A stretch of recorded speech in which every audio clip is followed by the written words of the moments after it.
একটা জিনিস আমি বলতে পারি, ফ্রি অ্যান্ড ফেয়ার ইলেকশন হবে না। এই প্রবলেমটা তো সৃষ্টি আপনারাই করছেন, ইট ইজ দিস গভর্নমেন্ট।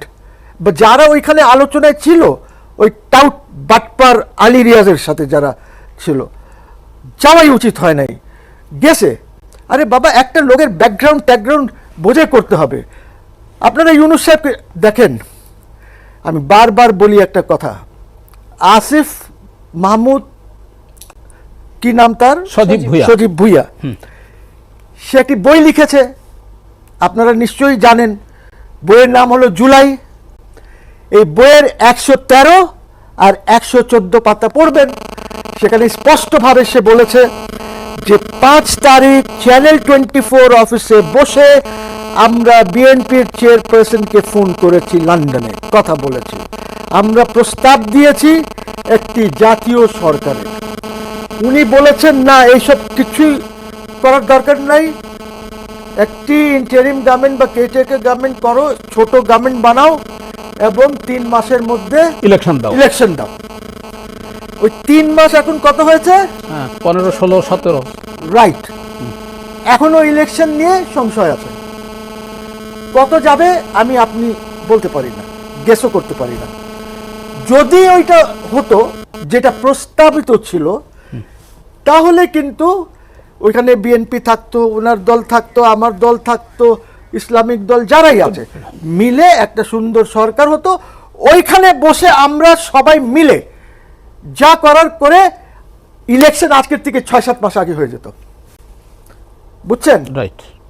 আপনি যে ফাইজলামি করতে গেছেন আলী রিয়াজকে নিয়ে, এইসব বিদেশিদেরকে এনে যে আপনি ফাইজলামি করতে, আপনি জানেন ওই যে একটা ফাজিল আসে না, খলিলুর রহমান, সবখানে ঢুকে, দ্যাট ফেলো ওই যে করিডোর দিয়ে দিচ্ছিল এনারা মিলে, ওটা তো সেনাবাহিনী না স্টপ করলে তো ওটা হয়ে গেছিল, কাম ফিনিশড মিয়ানমারের সঙ্গে। জি, ওই মিয়ানমার তো ওই করিডোর তো জনগণ বোঝে না ঠিক করে যে ওইটার অর্থটা কি ছিল। সো প্রবলেমটা হচ্ছে যে আপনি দেশীয় লোকজনকে না এনে, এই যারা জনগণের সাথে আছেন, সবসময় একটা কন্ট্যাক্টে আছেন, বা আমরা যে কোনো একটা পর্যায়ে আছি, আমরা যারা আন্দোলন করেছি, উনি আন্দোলন করেছেন, আমরা মামলা খেয়েছি, হয়তো ওদের মতন খাই নাই, বাট মামলা হয়েছে, সিরিয়াস মামলাগুলি হয়েছে আমাদের বিরুদ্ধে। আমাকে ডিজিএফআই যখন আন্দোলন করছি, জি আমি অনেক হ্যারাস করেছে, আপনাকে করেছে না এই আন্দোলনগুলি। সো কোয়েশ্চেন ইজ, আমাকে কোর্ট থেকে ইয়ে করেছে চিফ জাস্টিসরা, আমি বাধ্য হয়েছি বলতে তখন যে this is the supreme court of Awami League. এইটা আবার সুপ্রিম কোর্টে চালানো হয়েছে, চ্যানেল আইট থেকে ক্লিপ এনে তৎকালীন চিফ জাস্টিস কোর্টে এটা চালিয়েছে খুব বড় স্ক্রিনে। পরে উনি আমাকে আরো ইয়ে করার জন্য সুপ্রিম কোর্টে 6টা স্ক্রিন লাগানো হয়েছে, যে মনিটরস, ওইখানে আমি আমেরিকায় ছিলাম। আসার একদিন রাত্রে কনক সার্ভার ফোন করেছে, ওই যে মঈনুদ্দিন চৌধুরীর সুপ্রিম কোর্টের যে রায়টা আছে ওই নিয়ে আলোচনা। আমি বললাম দেখো আমাকে আর করো না, আমি কাল সকালে ঢাকা যাচ্ছি। বললো জাস্ট একটু নেই, একটু নেই নেওয়ার পর এখানে নাসরিন না কি নাম আছে, ওই যে মুক্তিযোদ্ধাদের বা ওদের ইসে, তারা দিয়া আমার বিরুদ্ধে মামলা করেছে। ঠিক আছে, সো এই যে প্রবলেমসগুলি হয়েছে, এই প্রবলেমসগুলি তো উনি জানে, আমি জানি, উনি জানেন, যারা জনগণের সাথে আছে, যাদের শিকড় এখানে আছে। আপনি সব বিদেশিদেরকে আনে, তারা বাংলাদেশি হতে পারে, এনে আপনি দায়িত্ব দিয়ে একটা দায়িত্ব পালন করতে পারে নাই। একটা দেখান আপনি দায়িত্ব পালন করেছে তারা, একটাও রিফর্ম করতে পেরেছে? ওরা এটাই চায় যে একটা গোলমাল বাজুক, আমি আরো ক্ষমতায় থাকি, আরো লুটপাট করি। কি Yunus is a fair man? Yunus তো ইজ আনাদার চোর, একটা বাটপার সে। এই আপনারা লরেট কি বলেন না ওকে, এগুলো তো কিনে দিয়েছে টেলিনর, নোবেল। আরে নোবেল রাখেন, টেলিনর কিনে দিয়েছে okay. He is not a fair man. প্রশ্নের উত্তর দেয় না, খালি হাসি দেয়, গিভস এ স্মাইল।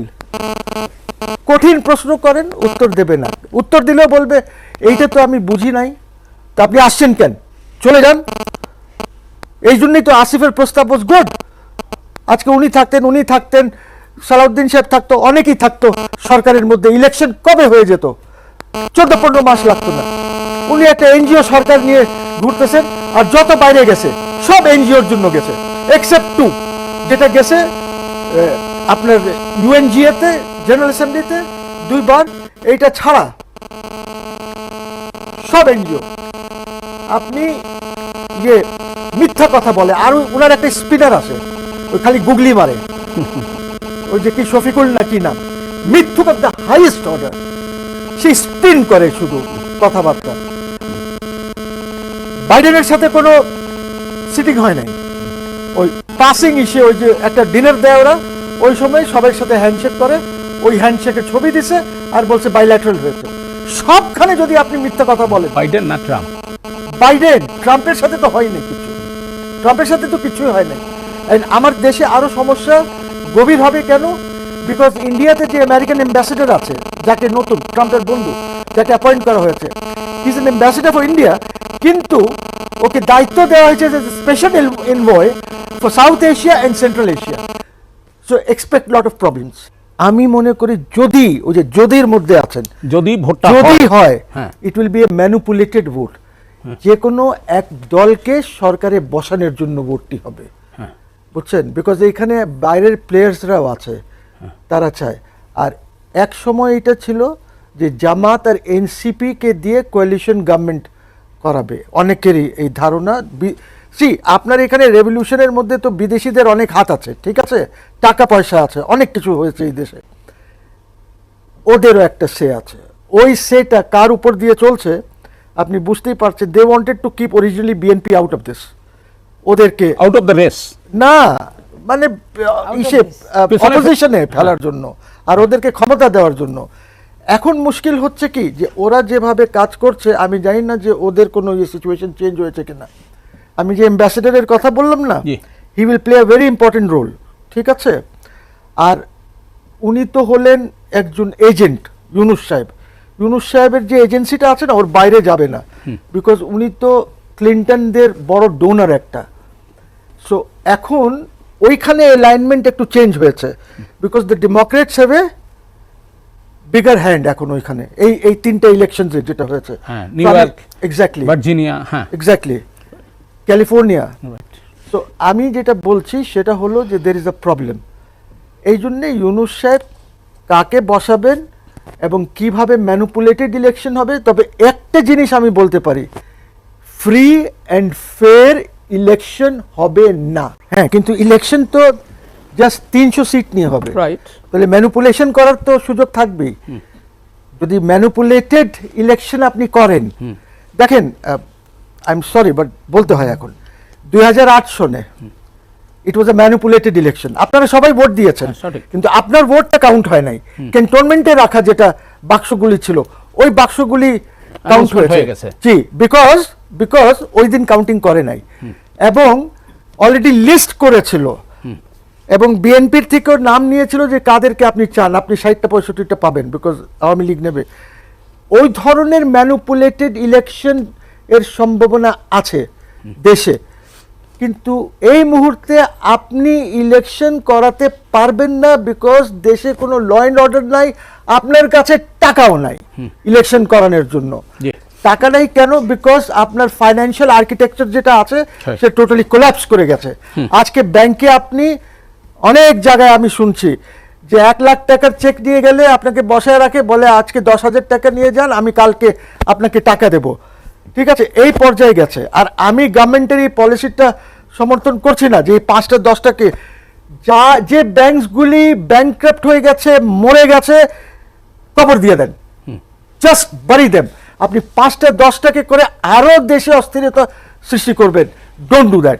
কিন্তু এদের মাথায় কিছু নাই। আজকে স্টক মার্কেট দেখেন কোথায় আছে। ভোট নিয়ে কি কোনো আশার আলো আপনি দেখছেন? আমি 0 কেন -100 দেখতেছি, যে